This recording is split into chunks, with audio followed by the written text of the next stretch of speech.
മോളെ ഓ തള്ള ഭക്ഷണം എടുത്ത് വെച്ചിട്ടുണ്ട് കേട്ടോ. ഞാൻ കഴിച്ചു. എവിടുന്ന് കഴിച്ചു? നീ ആരോട് ചോദിച്ചോണ്ട് കഴിച്ചു?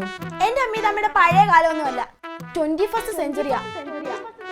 അമ്മയുടെ 15 നിർദ്ദേശങ്ങളുമായി എന്നെ പഠിപ്പിക്കാൻ വരണ്ട.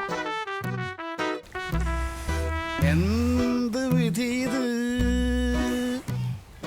വല്ലാത്ത ചതീത്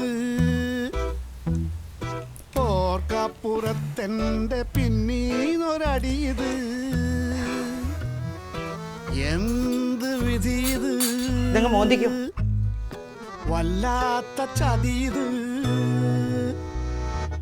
ഓർക്കപ്പുറത്തെന്റെ പിന്നീന്നൊരടിയത് ആ മൊത്തം ഇരുട്ടാണ് അതിനകത്തിരിപ്പാണ് കത്തണ വെയിലെത്തും കണ്ണ് കാണാതിരിപ്പാണ് മൊത്തം ഇരുട്ടാണ് കുറഞ്ഞ മോളെ കുഴപ്പമില്ല. കത്തണ വെയിലെത്തും ഈ 15 അറിവായിട്ട് പോവുക 21st സെഞ്ചുറി മോളെ.